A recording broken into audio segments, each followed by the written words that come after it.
Well, Discord shot themselves in the foot recently. Disappointed! This is not new news by any standards. It's been going on for about a week now. But recently, with their latest announcement, they announced that they are rolling out Teen by Default safety settings globally starting in early March 2026.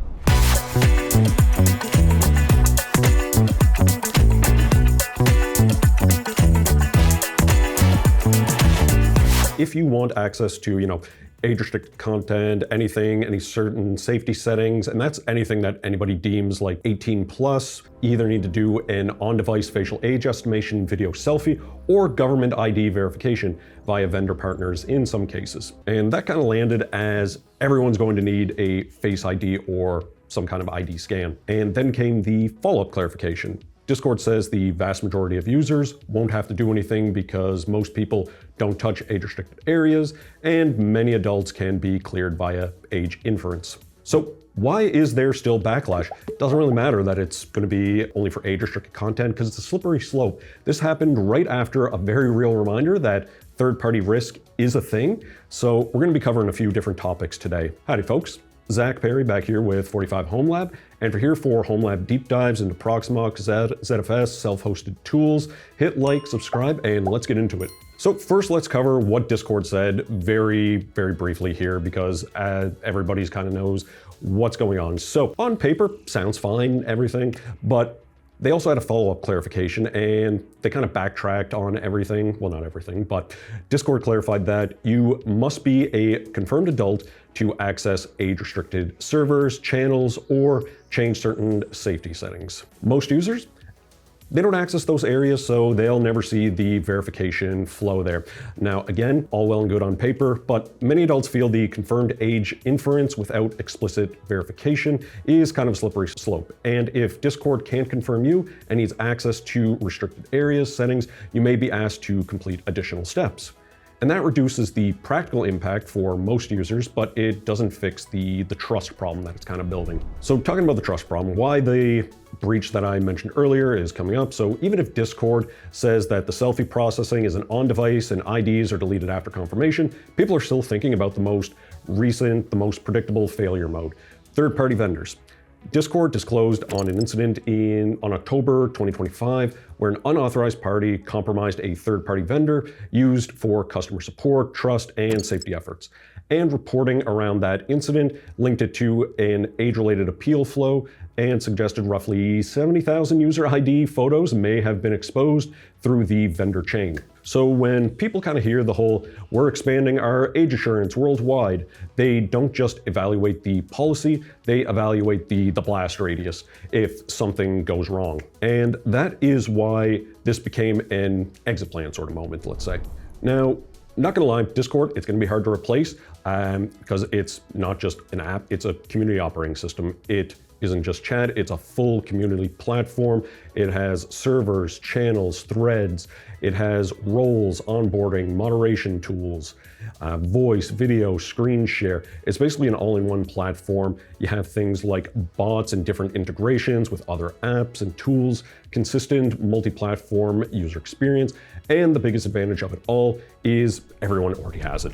Now, I'm going to talk a little bit about security here because this does go into self-hosting. So this is a big part of the conversation relating to self-hosted alternatives and Discord in general, and that's security.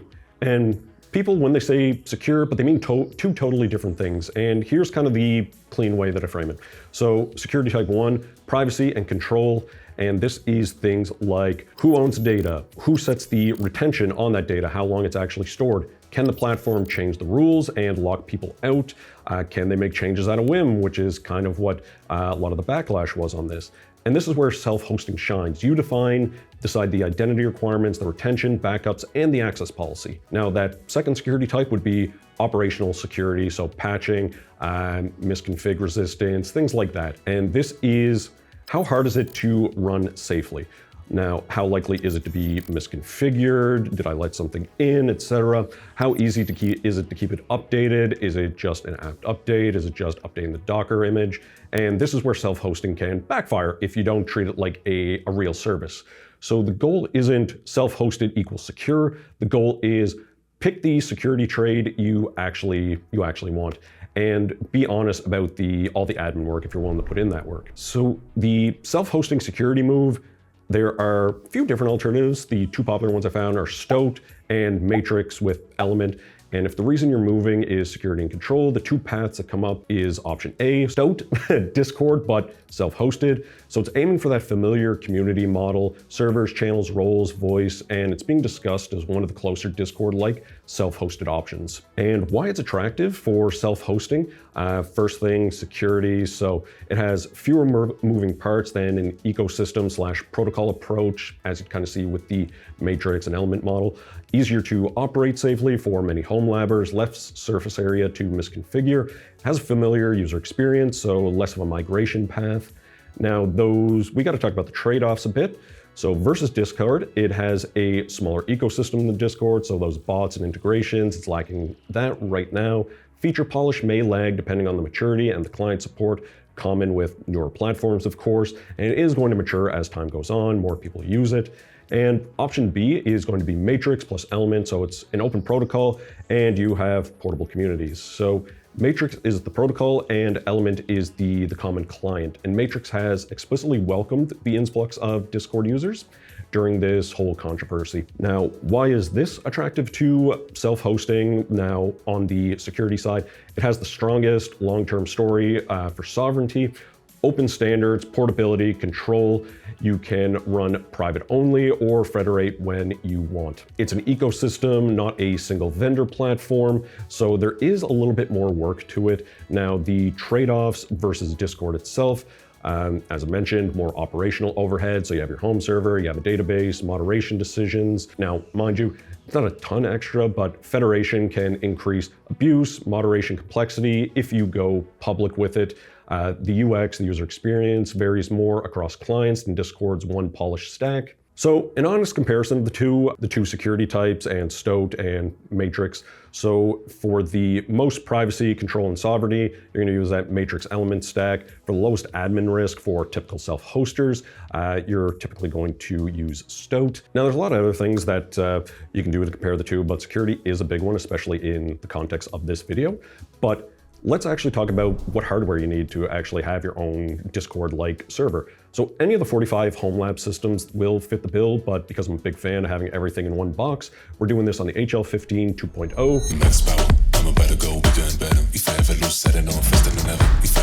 128 gigs of RAM, AMD EPYC 32-core 64-thread on an ASRock ROM ED8-T2 motherboard. So not only can it run Discord, but it can run a slew of other self-hosted services and apps. Now, if you want your self-hosted setup to feel like a real alternative, you're going to be hosting two different workloads. So you have your chat, WebSockets, plus your database I/O, your voice video, so WebRTC plus NAT traversal. If it's a small community and friends, you can have a little server for that. Now, the actual hardware would be, let's say, CPU, 4 to 8 cores, RAM 16 to 32 gigs if you want to over-provision, NVMe SSD for that DB and app data, and a 1 gigabit network is fine for most people. Now, if you have a medium-sized community, 8 to 16 cores, 32 to 64 gigs, again, you're going to want to do NVMe for those, for the DB and everything. If you want the max performance possible, network 1 to 2.5 gigabit is, wouldn't say needed, but definitely good to have. And then if you're going to take it to, a public server sort of scale, 16 to 32 cores, 64 to 128 gigs, and mirrored NVMEs, just so you have some backups, you have some redundancy using ZFS, let's say. And this is where your WAN is going to matter more than your LAN. GPU, don't really need one for this kind of thing here, but if you have one in the system, you can use it for other things.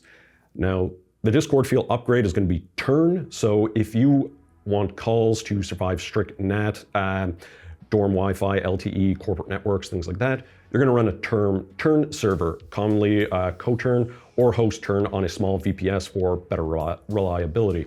And that single piece often determines whether self-hosted voice feels fine or painful. And there are a bunch of other things that you can do with this kind of a high-level video on what you can do, what the alternatives are, et cetera, et cetera. And now let's dive into a little bit on what Stoa and Matrix still lack compared to Discord, at least at the time of filming this video. There are quite a few things that they are missing, but they are quickly catching up.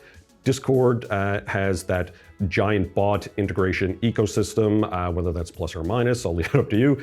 Consistent multi-platform polish, mature moderation tooling. It has a frictionless onboarding, so everybody already has it, as I mentioned there, so at least everybody's heard of it. Has reliability at scale. Now, Matrix element, those common gaps versus Discord itself. Again, that bot ecosystem exists, but it's not at that level of Discord yet. The user experience and workflows can vary by client and room space design. If you federate publicly, moderation, anti-abuse is more involved. Now, when it comes to Stoa, those common gaps versus Discord, smaller overall ecosystem and fewer integrations. Again, it is pretty new. Newer platform realities, so feature parity and polish can be a bit of a moving target. Now, let's actually talk about the migration strategy that actually works. Now, this would be a hybrid approach. It's not the only one, but if your motivation is security and control, the best real-world approach is usually a hybrid. So you keep Discord as the public lobby, onboarding, plus, discovery for a bunch of different things. Then you run Stoa or Matrix as your own core. And mirror announcements to both of them, both Discord servers and your Stoa/Matrix. Slowly move the center of gravity over time over to that self-hosted option, and that gives you reach and resilience without forcing everyone, through a painful overnight switch. And typically those are always going to be done at Friday at 5 p.m., but that's neither here nor there. So Discord's clarification means most users probably won't ever see a face scan or ID prompt, but the bigger lesson is still the same. One, it's more of your data, more your personal data, your image, self-hosted somewhere in a giant corporation. And when identity policies change and sensitive data expands, it's smart to have an exit plan. And in that plan, a HomeLab is a great fit. Now, if you want to see everything that we have on offer, head on over to store.45homelab.com. All of our socials and the projects we discussed are in the comments down below. And if you want to see more deep dives, you want to see me set up a Stoa or a Matrix element server, let me know. Anything on Proxmox, ZFS, any other self-hosted tools, hit that like, subscribe, and I'll see y'all in the next one. See ya.